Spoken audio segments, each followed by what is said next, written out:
hey guys, this is Pushpendra and this is our second video on Code Wizard. तो आज हम लोग का जो बेसिकली टॉपिक है वो है HTML हाइपरटेक्स्ट मार्कअप लैंग्वेज के ऊपर। इससे पहले भी मैंने एक वीडियो दिया था जिसमें हम लोगों ने अपना पूरा सिलेबस कवर किया था कि इस कोर्स में क्या-क्या होने वाला है और हम लोग आपको क्या-क्या सिखाने वाले हैं।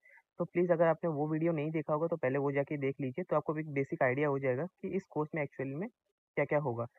तो हमारा टॉपिक जो है वो है एचटीएमएल आज का, जिसमें हम आपको इंट्रो देंगे पूरा एचटीएमएल के बारे में कि आप एक एचटीएमएल की मदद से कैसे पिक्चर ऐड कर सकते हैं, कैसे आप एक वेबसाइट को डिज़ाइन कर सकते हैं और उसमें टेक्स्ट ऐड कर सकते हैं, एक बेसिकली एक परफेक्ट वेबसाइट बना सकते हैं।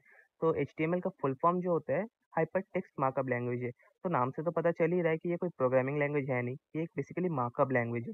अब मार्कअप लैंग्वेज क्या होता है? मार्कअप लैंग्वेज एक ऐसा लैंग्वेज होता है जिसमें बहुत सारे एलिमेंट्स और टैग्स होते हैं, जिसकी मदद से हम इंस्ट्रक्शंस देते हैं और वो इंस्ट्रक्शंस एक ब्राउज़र में डिस्प्ले होते हैं एक वेबसाइट के रूप में। So definition of a website, जैसे कि मैंने यहाँ पे लिखा है, a website is a collection of files access through a web address covering a particular theme और a subject and managed by a person और ऑर्गेनाइजेशन। अ वेबसाइट एक कलेक्शन ऑफ बहुत सारे फाइल्स का एक कलेक्शन होता है जो एक वेब एड्रेस से एक्सेस होता है, कवरिंग अ पर्टिकुलर थीम। जैसे कि फ्लिपकार्ट हो गया, अमेजोन हो गया, वो डिफरेंट थीम से कवर्ड है। क्लोथिंग हो गया, आपका इलेक्ट्रॉनिक्स हो गया, फूड आइटम्स हो गया, तो बहुत सारे थीम से कवर्ड है। और सब्जेक्ट मैनेज बाय पर्सन और ऑर्गेनाइजेशन, वो बेसिकली एक मैनेज होता है एक पर्सन और एन ऑर्गेनाइजेशन से।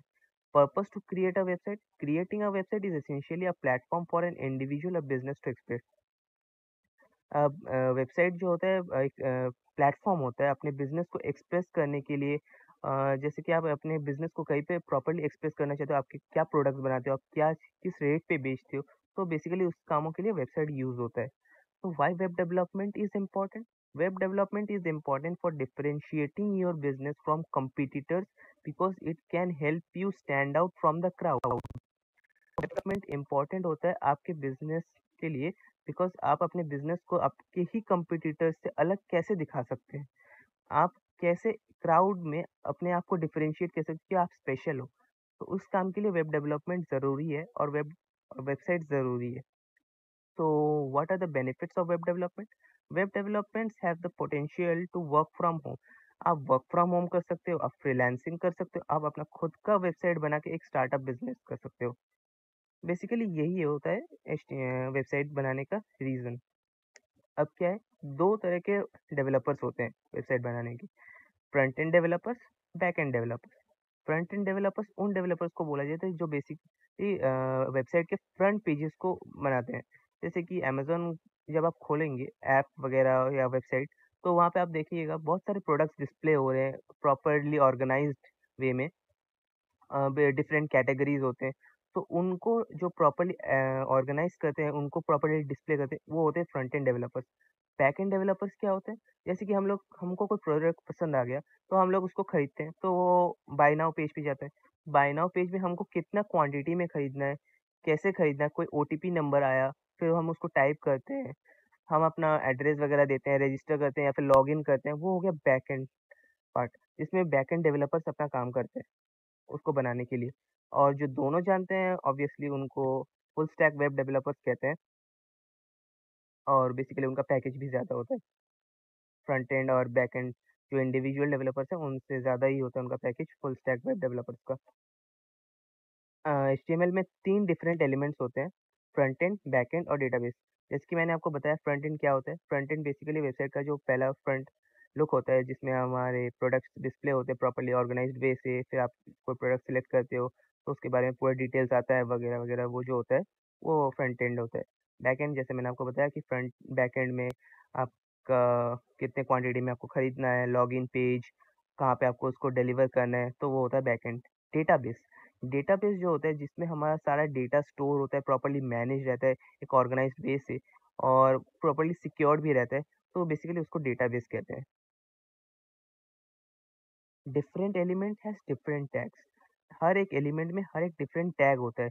जब हम लोग कोई कोड लिखते हैं ना, तो उसमें बहुत सारे एलिमेंट्स में बहुत, मतलब जैसे कि फ्रंट एंड बनाने के लिए डिफरेंट टैग्स का यूज़ होता है। बेसिकली एचटीएमएल एक ऐसा चीज़ है जिसमें हम बहुत सारे टैग्स का यूज़ करके वेबसाइट को बनाएँगे। और उन्हीं टैग्स को डिस्प्ले करने के लिए हम ब्राउज़र का यूज़ करते हैं, ब्राउज़र में वो टैग्स एक वेबसाइट के रूप में डिस्प्ले होते हैं। तो हम लोग का जो टैग्स होता है, वो बेसिकली बेसिकली होता है HTML tag, body, paragraph tag और भी डिफरेंट डिफरेंट टैग्स होते हैं। तो उनका सिंटैक्स कैसे होगा, यहाँ पे लिखा हुआ देख देख लीजिए। टैग नेम और एक फॉरवर्ड स्लैश देखिए, एक टैग नेम लिखा है, जो कि ये पहला मेरा टैग नेम है, वो है ओपनिंग टैग और दूसरा है क्लोजिंग टैग। ओपनिंग टैग में हम पहले 2 ब्रैकेट्स देते हैं, एक ओपनिंग ब्रैकेट, क्लोजिंग ब्रैकेट, फिर उस टैग का नाम देते हैं। और क्लोजिंग टैग में बैकवर्ड स्लैश देके टैग का नाम। और there are some elements which do did not want closing tags. कुछ ऐसे टैग्स होते हैं जिसमें क्लोजिंग टैग की ज़रूरत नहीं होती, जैसे कि इमेज टैग। उसमें आप सिर्फ लोकेशन दीजिए और जो फ़ाइल में है, जैसे कि जेपीजी फ़ाइल है, वो पीएनजी फ़ाइल है, आप उसका नाम दीजिए, वो उसका डबल कोट्स में उसको रखिए और वो हो जाएगा। उसके लिए कोई क्लोजिंग टैग एक्स्ट्रा से देने की ज़रूरत नहीं पड़ती। नेस्टिंग ऑफ टैग्स और एलिमेंट्स। नेस्टिंग ऑफ टैग्स मतलब अ, एक टैग के अंदर दूसरा टैग डालना। जैसे कि अगर कोई पैराग्राफ हो, तो पैराग्राफ के लिए पी टैग यूज़ होता है। तो पी टैग में जो आप जो पैराग्राफ जो लाइन लिख रहे हैं, सोचिए कि आपको उसको थोड़ा-सा हेडिंग में दिखाना है। तो हेडिंग टैग के लिए H1, H2, H3, H4, H5, H6 होता है। तो H1 सोचिए कि मेरे को उसको H1 में दिखाना है, तो पी टैग के अंदर ही मैं दूसरा H1 टैग भी यूज़ कर सकता हूँ, फिर मैं वो पैराग्राफ लिखूँगा।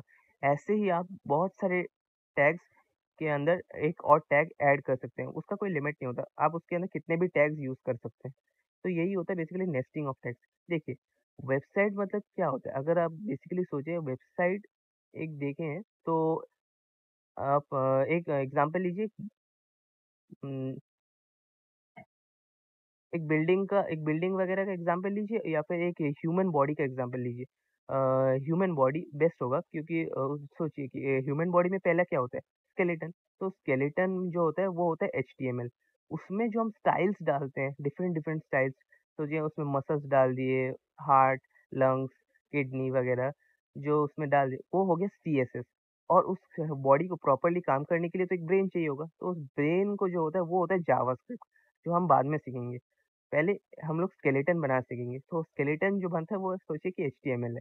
ये प्रॉपर एग्जांपल है इसको बनाने का। तो दूसरा है कि एट्रीब्यूट्स। एट्रीब्यूट्स मतलब क्या? एट्रीब्यूट्स एक स्पेशल प्रॉपर्टी होता है और एक जो हम हर एक एलिमेंट्स और टैग्स में देते हैं। जैसे कि सोचिए एक इमेज है, इमेज में मुझे उसको विड्थ देना है, तो विड्थ के लिए हम लोग क्या करते हैं, three width is equals to, उसको डबल कोट्स में लिख के 350 पीएक्स, जैसे कि मैंने एक एग्जांपल है, तो वो उसके विड्थ में आ जाएगा। हाइट देना है मेरे को 500 पिक्सल, पीएक्स मतलब इसके पिक्सल होता है। और हाँ, हर एक हर एक टैग और हर एक जो एट्रीब्यूट दिखा रहा हूँ, वो डबल कोट्स में होगा। डबल कोट्स नहीं देंगे, वो काम नहीं करेगा। याद से डबल कोट्स दे दीजिएगा। और जैसे कि अगर आप एक पैराग्राफ टैग होगा, पैराग्राफ में ऑब्वियसली हम लोग विड्थ और हाइट तो देंगे नहीं, तो उसमें अलाइन यूज़ करेंगे। अलाइन में आप लेफ्ट, राइट कुछ भी दे सकते हैं, मगर डबल कोट्स में दीजिएगा प्लीज़। अब हो गया बूलियन एट्रीब्यूट्स। बूलियन एट्रीब्यूट्स कुछ स्पेशल एट्रीब्यूट्स होते हैं जिसमें इनपुट टाइप टेक्स्ट रिक्वायर्ड। कोई टेक्स्ट रिक्वायर्ड है तो वो ऐसे ही लिखा हुआ होता है। इनपुट टाइप टेक्स्ट डिसेबल्ड, वो जो टेक्स्ट होगा उसमें वो डिसेबल्ड है, मतलब आप उसका कोई यूज़ नहीं कर सकते। वो बेसिकली आपको कोई काम का नहीं होगा, तो डिसेबल्ड ही दिखाएगा वो। Mostly used attribute is class. जो सबसे ज़्यादा यूज़ होता है एट्रीब्यूट वो क्लास। जैसे डे मैं जब यूज़ करूँगा तब आपको दिखाऊँगा डिव क्लास बोल के, आप कंटेनर ले सकते हैं, div class ABCD, div class QWR, कुछ भी नाम ले सकते हैं, क्लास का कुछ भी नाम हो सकता है। तो ऐसे आप क्लास वगैरह ले सकते हैं। मोस्टली एट्रीब्यूट जो यूज़ होता है तो कोडिंग में वो क्लास होगा। तो और हम लोग जो सॉफ्टवेयर यूज़ करेंगे वो होगा सबलाइन। सबलाइन बेसिकली बहुत एक यूज़फुल सॉफ्टवेयर है, और कोई परचेज़ वगैरह करने की आपको ज़रूरत नहीं है, आप डायरेक्ट जाके गूगल से डाउनलोड कर सकते हैं। और भी वेबसाइट्स हो और भी सॉफ्टवेयर्स होते हैं, नोटपैड, वीएस कोड, लेकिन मेरा प्रेफ़रेंस सबलाइम है। तो आप लोग सबलाइम से करें तो वो ज़्यादा प्रेफ़रेंशियल रहेगा और हेल्पफुल भी और बेनिफिशियल भी, जो आप समझें। बेसिकली यही है। तो हम लोग अब डायरेक्ट उसमें मिलते हैं सबलाइम में। एंड 3, 2, 1 गो। तो अब हम लोग आ चुके हैं अपने कंप्यूटर स्क्रीन में, आप लोग देख सकते हैं। तो हम लोग का जो सॉफ्टवेयर है बेसिकली वो ये है सबलाइम टेक्स्ट। ये आप लोग गूगल से भी डाउनलोड कर सकते हैं, ये फ्री ऑफ कॉस्ट है, कोई चार्जेस आपको इसके लिए एक्स्ट्रा पेड नहीं करने पड़ेंगे। तो पहले इसको ओपन कर लेते हैं। तो उसका इंटरफेस जो है वो कुछ ऐसा होगा। तो यहाँ पे ख़त्म नहीं होता, पहले आप लोग एक बार डेस्कटॉप में जाइए, वहाँ पे जाके एक नया फाइल क्रिएट कीजिए, जैसे मैं कर रहा हूँ। फ़ोल्डर को कुछ भी नाम दीजिए, जैसे कि मैं पी नहीं नाम दे देता हूँ। हाँ, तो ये एक फ़ोल्डर बन गया मेरे नाम का। तो अब आप लोग सबलाइन में दोबारा जाइए। सबलाइन में जाने के बाद फाइल, ओपन फ़ोल्डर, डेस्कटॉप। यहाँ पे देखिए मेरा फाइल सेव है, इस पे क्लिक कीजिए, सिलेक्ट फ़ोल्डर। तो यहाँ पे आप लोग देख सकते हैं अनटाइटल्ड बिंदु सबलाइम टेक्स्ट अनरजिस्टर्ड यहाँ पे आ चुका है। फाइल फिर से खोलिए, यहाँ पे न्यू फाइल, यहाँ पे एक नया फाइल खुल चुका है। इस फाइल को अब सेव करना पड़ेगा। तो जाइए यहाँ पे सेव ऑप्शन है, यहाँ पे आपको सेव करना होगा index dot H T M L. Index dot H T M L, dot H T M L ज़रूर से मेंशन कीजिएगा, नहीं तो ये सेव नहीं होगा। Index dot H T M L. अब यहाँ पे हम लोग अपना कोड लिखेंगे जो कि वेबसाइट बनाने के काम में आएगा। तो यहाँ पे पहला जो मेरा राइटिंग होगा उसमें होगा एच टी एम एल। यहाँ पे देखिए आ गया ऑप्शन में एच टी एम एल। जब भी आप इसको क्लिक करेंगे ये पूरा आ जाएगा, कि आपको पूरा लिखने की ज़रूरत नहीं है। बेसिकली सबलाइन का फ़ायदा ही यही है कि आपको पूरा लिखने की ज़रूरत नहीं पड़ती, वो ऑप्शन में आ जाता है। आप उसको क्लिक कीजिए, वो पूरा यहाँ पे शो कर देगा। जैसे आप यहाँ देख सकते हैं doc type H T M L head, title, body, opening tag, closing tag सब कुछ आ चुका है। जैसे कि मैंने आपको बताया था 2 तरह के टैग्स होते हैं, उसका सिंटैक्स क्या होता है। तो यहाँ पे ये आ चुका है। अब अब यहाँ पे हम डिफरेंट डिफरेंट टैग्स को लिखना सीखेंगे। इसी और एक चीज़ बता देता हूँ कि एचटीएमएल के जो यहाँ पे index.html इसी की साइड में एक और फाइल होगा, वो होगा सीएसएस का फाइल। सीएसएस भी हम इसी में करेंगे, लेकिन वो अभी आज नहीं, नेक्स्ट वीडियो में आपको शो करूँगा। पहले आप एचटीएमएल को देख लीजिए। सोचिए कि यहाँ पे बॉडी है, बॉडी में मैं पैराग्राफ ऐड करना चाहता हूँ। पैराग्राफ में यहाँ पे पी टैग यूज़ होता है। कौन सा tag? P tag. P tag में मैं लिखूँगा welcome to my first web page. अब इसको क्लोज करना होगा, तो यहाँ पे आप ओपनिंग ब्रैकेट दीजिए, स्लैश दबाइए, ऑटोमेटिक पी टैग वो सिलेक्ट कर लेगा। फिर कंट्रोल प्लस एस, सेव हो जाएगा। फिर इसको मिनिमाइज कीजिए। फिर देखिए हमारा जो ये फोल्डर सेव है इसको ओपन कीजिए। यहाँ पे index dot H T M L के नाम से फाइल सेव होगा, उसको क्लिक कीजिए। देखिए यहाँ पे आ गया है welcome to my first web page. तो ऐसे ही आपको डिफरेंट टैग्स लिखने हैं, वो इंस्ट्रक्शन देगा ब्राउज़र को और वैसे ही ये आप डिस्प्ले करेगा। नेक्स्ट। तो जी कि मेरे को ये जो राइटिंग है, ये welcome to my first web page, ये जो मैंने लिखा है इसको मुझे हेडिंग में दिखाना है। मतलब हेडिंग टैग 6 तरह के होते हैं, H1, H2, H3, H4, H5 और H6। सबसे बड़ा जो टैग होता है वो H1 होता है, तो मुझे इसको H1 में रखना है। मैंने आपको जैसे बताया था कि नेस्टिंग ऑफ टैग्स, आप एक टैग के अंदर बहुत सारे टैग रख सकते हैं, इसमें कोई लिमिट नहीं होता। तो बेसिकली ये वही है, मैं आपको दिखाता हूँ। H1, H1 लिखेंगे, उससे पहले / वो मैंडेटरी है। कोई भी टैग हो उसको क्लोज करने के लिए बैकवर्ड / मैंडेटरी, वो कंपलसरी है। अगर आप वो नहीं दोगे वो रन नहीं करेगा। Control plus S, save. फिर हम अपने ब्राउज़र में जाएंगे, कंट्रोल प्लस आर, रिफ्रेश। देखिए वो बड़ा हो गया, welcome to my first web page, वो हेडिंग में दिखा रहा है। अगर मैं इसको H5 या H6 में लिखूंगा, H5, तो जी मैं H5 में लिख रहा हूँ, बहुत छोटा हो जाएगा। देखिए H5 में छोटा हो गया। तो वे यही है टैग्स का मतलब मेन फंक्शन। अब सोचिए कि मेरा जो बॉडी है, वेब पेज का जो बॉडी है ये वाइट कलर में, मेरे को उसको ब्लू कलर में करना है। कैसे करेंगे? आपको बॉडी टैग दिख रहा है, बॉडी टैग में जाएंगे, BG colour, BG colour means background colour को सिलेक्ट करेंगे। देखिए इजिकल टू और डबल कोट्स साथ में आ गया, आपको एक्स्ट्रा लिखने की ज़रूरत नहीं पड़ेगी। सबलाइन का यही फ़ायदा होता है कि मुझे इसको ब्लू कलर करना है, तो control plus S, then control plus R, ये ब्लू हो गया। अब अ, अब सोचिए कि मेरा ये जो पैराग्राफ है मैं इसको दोबारा H1 में कर देता हूँ, तो दिखने में आपको फनी होगा। अब सोचिए कि मेरा जो ये टेक्स्ट है, ये welcome to my first web page, इसको मैं लेफ्ट साइड में करना चाहता हूँ या फिर मिडल में करना चाहता हूँ। जैसे मैंने आपको बताया था एट्रीब्यूट्स में अलाइन, अलाइन में अगर आप लेफ्ट चाहे लेफ्ट, राइट चाहे राइट, या फिर सेंटर में चाहे तो सेंटर, तो उसको कैसे करेंगे? क्योंकि वो मेरा एच टैग में, H1 टैग में है, तो मुझे H1 में लिखना पड़ेगा अलाइन। मैं उसको राइट में करना चाहता हूँ, right, control plus S save plus R, देखिए वो राइट में चला गया। अब मैं चाहता हूँ कि ये अगर सेंटर में आ जाए तो ये देखने में अच्छा भी लगेगा। सेंटर, कंट्रोल प्लस एस,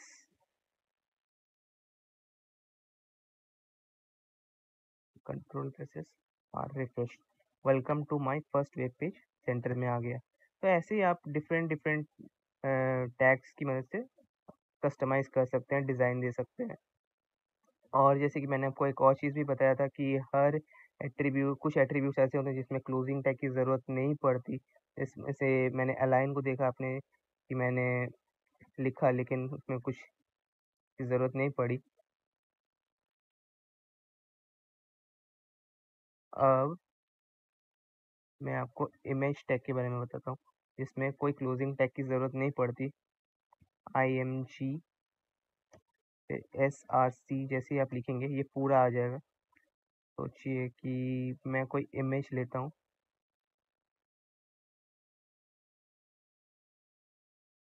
मैं एक लायन का पिक्चर लेता हूँ,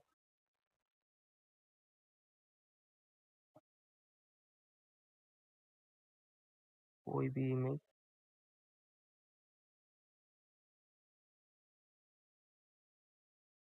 सोचिए कि मैं ये वाला इमेज ले रहा हूँ,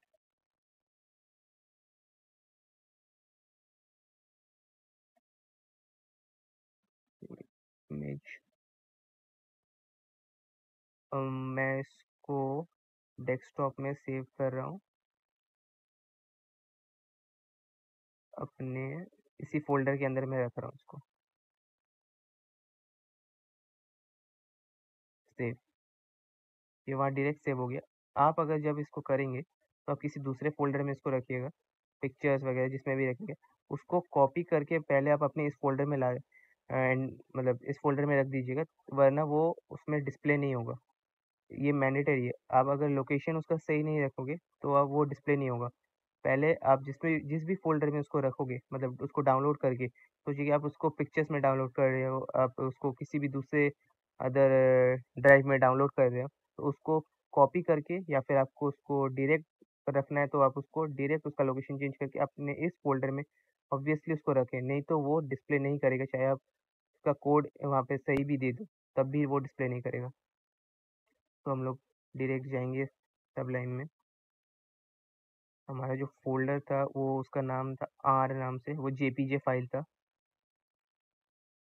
तो देखिए मैं इसको दूँगा आर, और कैप्स में आर है।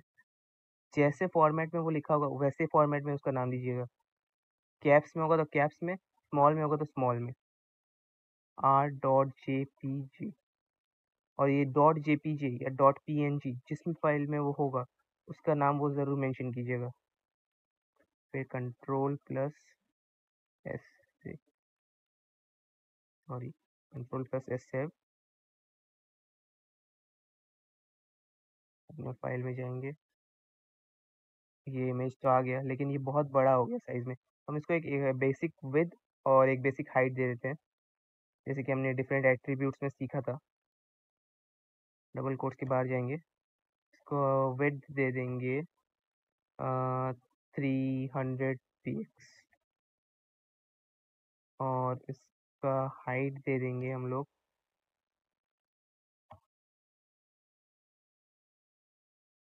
500 px। tpx हो गया 500 px।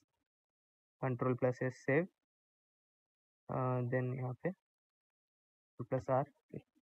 देखिए ये पिक्चर छोटा हो गया, तो थोड़ा सही कर देते हैं। वेट इसका बढ़ा देते हैं, 500 कर दे क्या, 500, 500 कर देते हैं।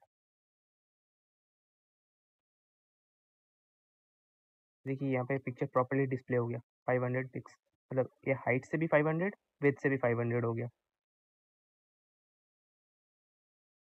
मैंने आपको प्रॉपर इसका बेसिक दे दिया है कि क्या क्या होता है, सारे टैग्स के बारे में बता दिया। आप इसका प्रैक्टिस कीजिए। नेक्स्ट क्लास में मैं आपको क्लास के बारे में बताऊंगा, और उसके साथ ही साथ CSS के बारे में भी बताऊंगा, जिसमें से आप डिफरेंट स्टाइल्स वगैरह दे सकते हैं। आप जैसे यहाँ पे index.html में डिफरेंट स्टाइल्स दे रहे हैं, वही चीज़, वही सेम चीज़ हम CSS में करेंगे। वहीं पे हम सिर्फ स्टाइल्स देंगे, लेकिन उससे पहले यहाँ पे एक लिंक का ऑप्शन होगा, जिससे index.html और वो स्टाइल CSS का वो पेज कनेक्टेड होगा, जिसकी वजह से वो स्टाइल्स जो भी हम उसमें इंस्ट्रक्शंस देंगे, वो डायरेक्ट जाके हमारे वेब पेज में डिस्प्ले होगा। और वही उसको ज़्यादा इजीली और कंफर्टेबली करने के लिए मैं आपको नेक्स्ट वीडियो में वो कैसे करते हैं प्रॉपर वे से, और एकदम प्रॉपर पर्टिकुलर वे से, मतलब कैसे उसको लिखना है और किस ब्रैकेट में उसको रखना है, मैं आपको नेक्स्ट वीडियो में बता दूंगा।